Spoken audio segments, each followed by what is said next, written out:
Hello, je sais que ça fait hyper longtemps que j'ai pas fait de vidéo, mais j'ai une excuse.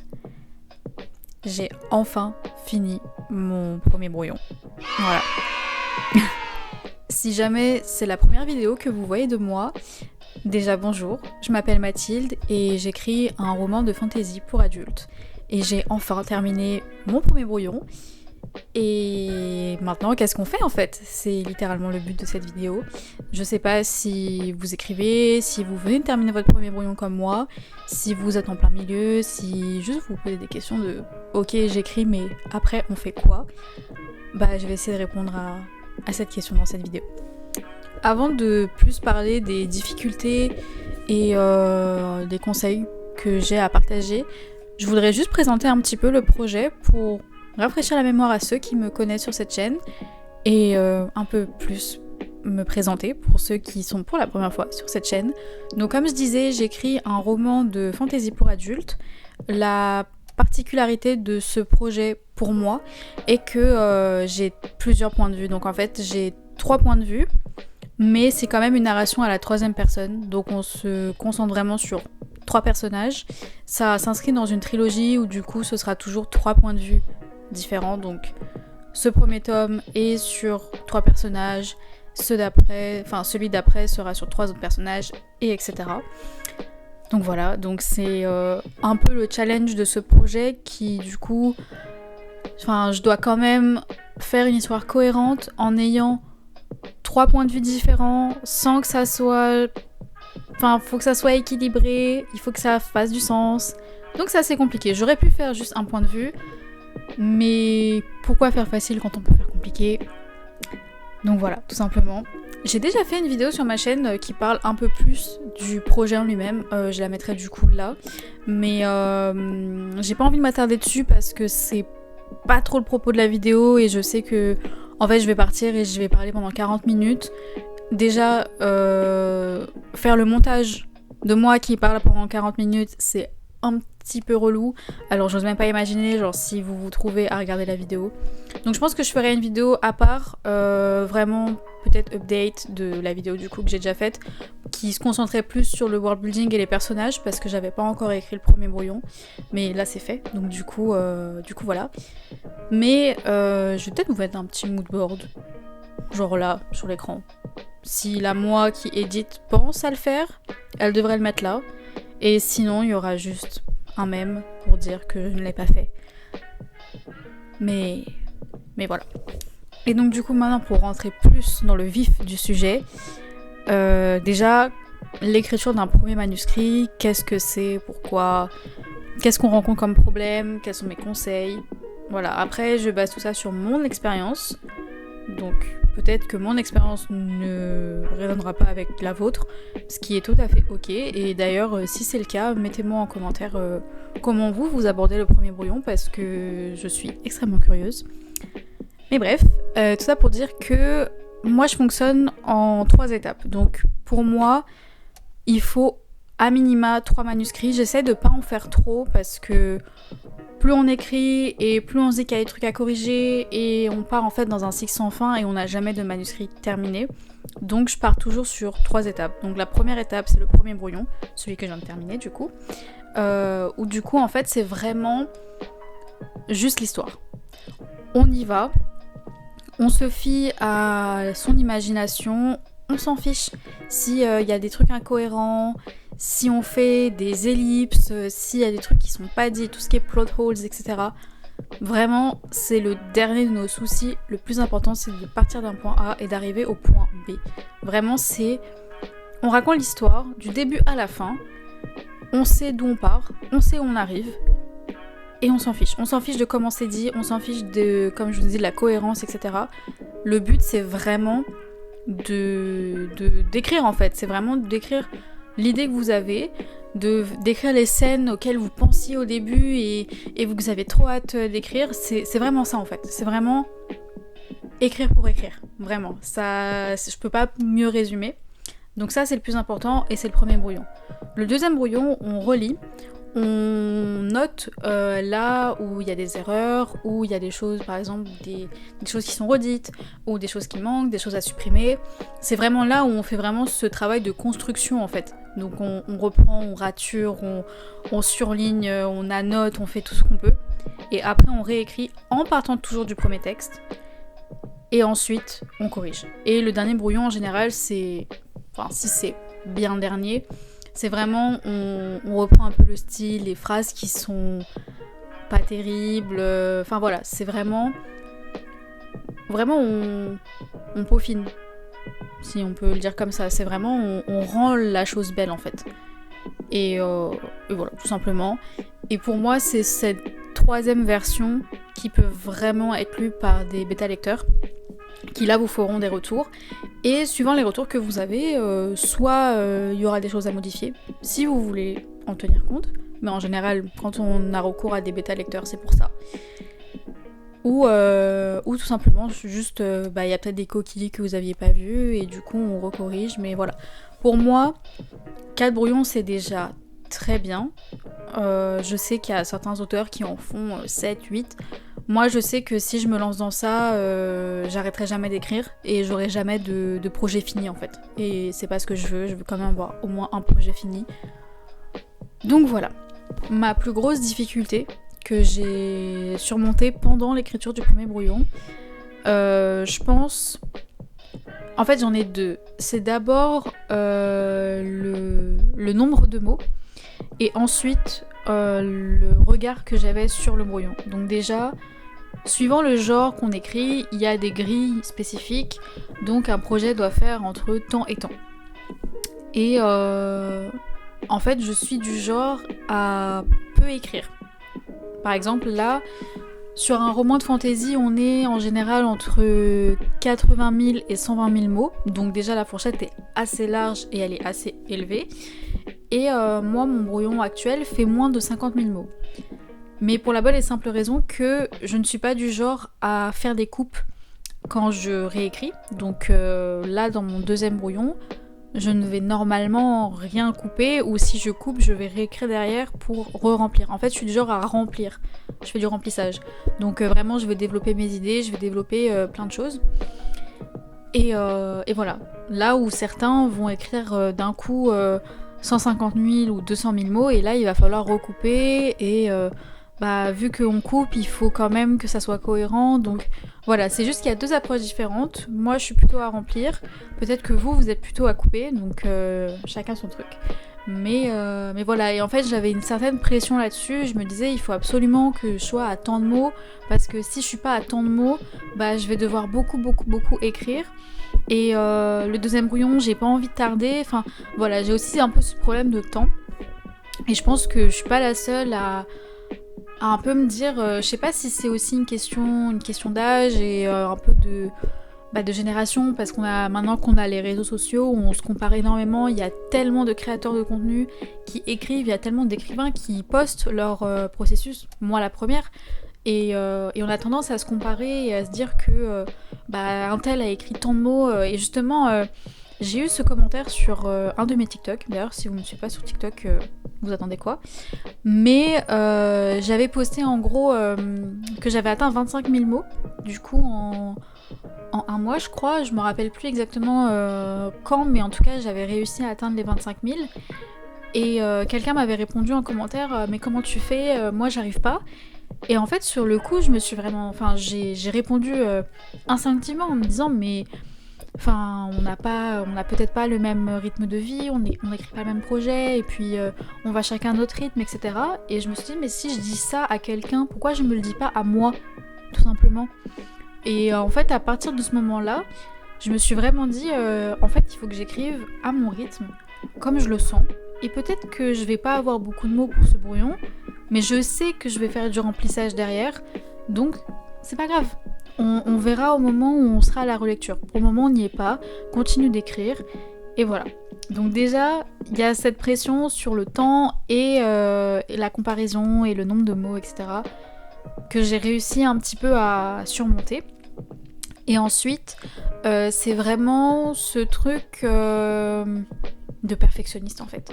parfois j'écrivais des trucs et je me disais mais c'est plat, c'est pas terrible et tout. Et bon, j'ai de la chance d'avoir une de mes amies qui me fait, enfin, qui est mon alpha lectrice du coup, parce que elle lit au fur et à mesure que j'écris.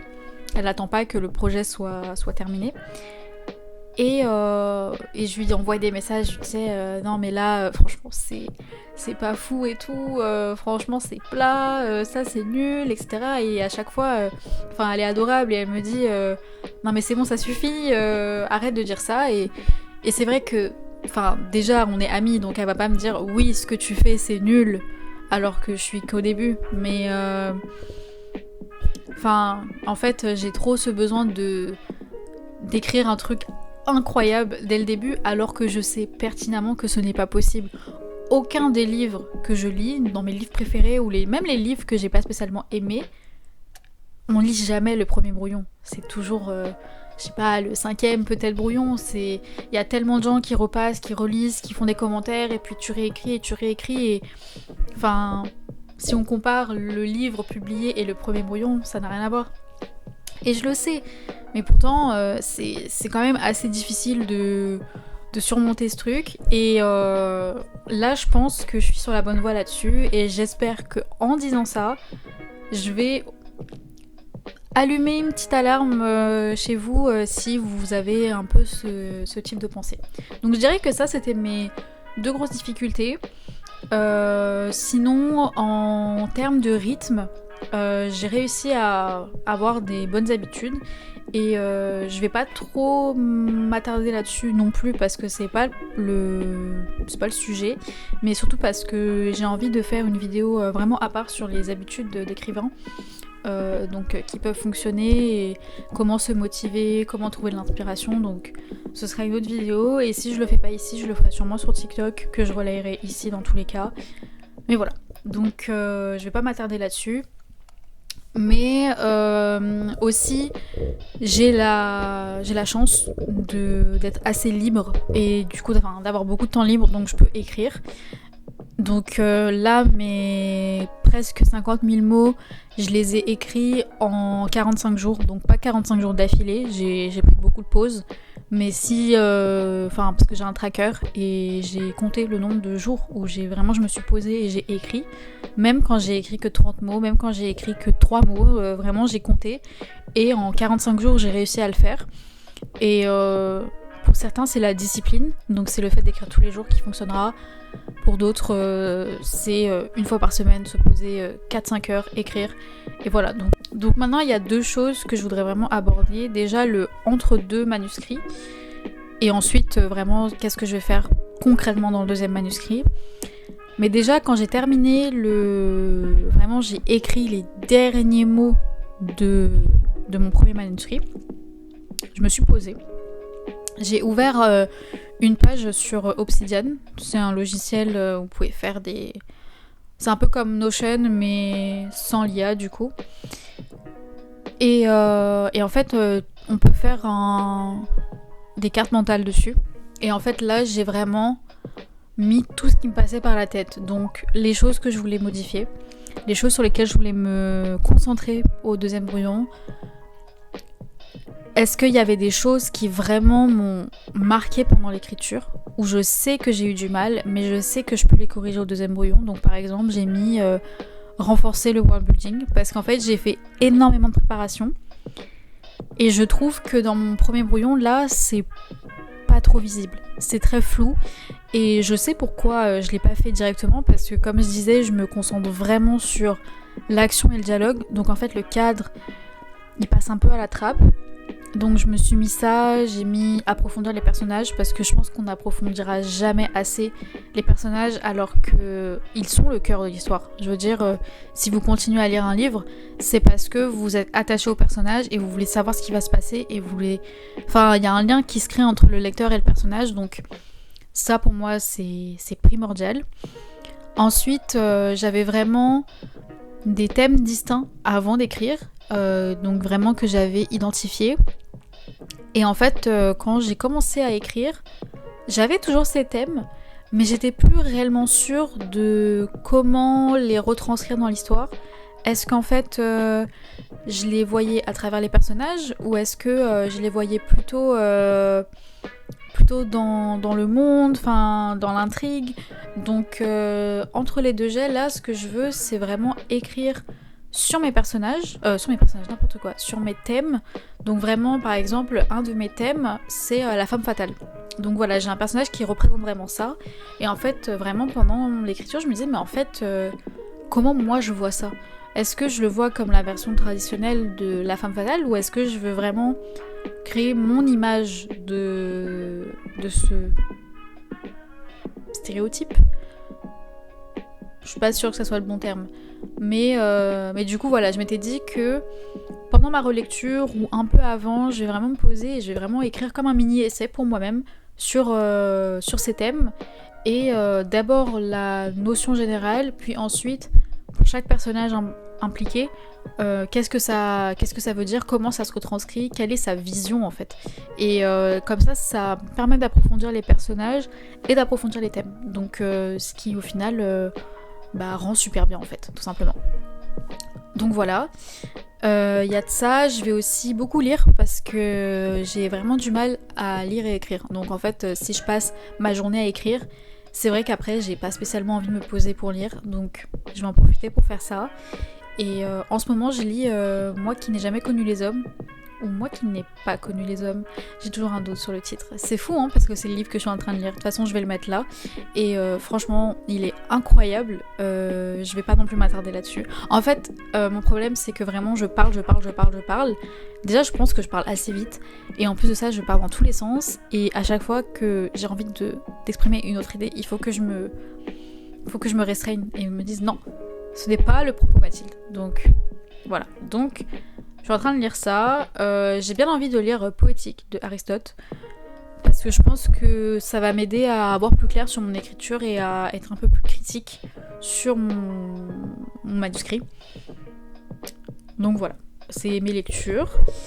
Est-ce que j'avais autre chose à dire? Comment aborder le second jet, évidemment. Donc, déjà, j'ai imprimé mon brouillon. Il est ici.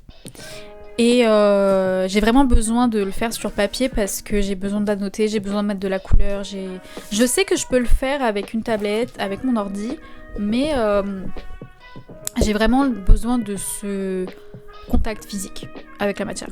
Donc voilà, je suis juste une vieille dame. Et voilà, tout simplement. Mais du coup, je vais vraiment relire. Et en fait, je vais vraiment annoter, je vais regarder ce qu'il y a à modifier, s'il y a des choses à ajouter, bon, sûrement. Et je vais vraiment attendre de terminer toute ma lecture pour ensuite tout classer. Donc déjà, pour ce premier brouillon, j'ai pas fait de chapitre. J'ai vraiment écrit scène par scène. Donc déjà, je vais essayer de regrouper les scènes en chapitres. Et ensuite, quand je vais réécrire, je ne vais pas ouvrir un nouveau document et recopier le texte. Je vais me mettre directement dans mon texte et c'est là que je vais rajouter les titres, c'est là que je vais rajouter ce qu'il y a à rajouter. Et voilà, ça va faire un truc assez brouillon, mais c'est le but, donc c'est pas grave. Donc déjà ça, c'est qu'en gros, au fur et à mesure de ma lecture, je vais faire un document où je vais mettre en fait, par exemple chapitre 1, telle scène, chapitre 2, telle scène, mais je vais le faire au fur et à mesure, je vais pas me poser après. Et comme ça, je peux aussi noter les choses que je veux ajouter, et comme ça, genre quand je vais réécrire du coup dans mon document, j'aurai celui-là d'ouvert, et je pourrai voir du coup où les rajouter, comment, de quelle manière, etc.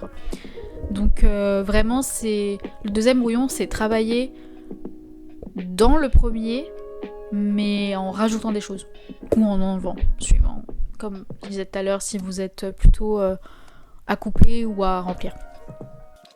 Ça fait déjà un petit moment que je parle, donc je vais m'arrêter là pour ne pas partir dans tous les sens. J'espère que c'était quand même cohérent et que je vous ai quand même aidé sur certains trucs. N'hésitez pas à me mettre en commentaire s'il y a des trucs qui sont pas du tout clairs et que vous voulez un éclaircissement. Je répondrai avec beaucoup d'investissement. Donc voilà, j'ai mon TikTok que je vais vous remettre si je l'ai pas déjà mis dans la vidéo. Là, peut-être, je sais pas. Donc si vous avez TikTok, n'hésitez pas à me suivre. Je poste un peu plus que sur YouTube, mais pas des masses non plus. Il faut que je sois un peu plus présente, je pense. Mais en tout cas, mes DM sont ouverts. Et même si vous voulez me laisser des commentaires sur des trucs, n'hésitez pas. Et voilà, j'espère qu'on se retrouvera bientôt pour une autre vidéo. Peut-être pas sur mon projet, mais sur une vidéo d'écriture plutôt générale. Peut-être sur cette vidéo sur les routines d'écrivain, parce que j'ai vraiment envie de la faire. Et voilà, tout simplement. Donc à bientôt, prenez soin de vous, écrivez, lisez, et surtout reposez-vous.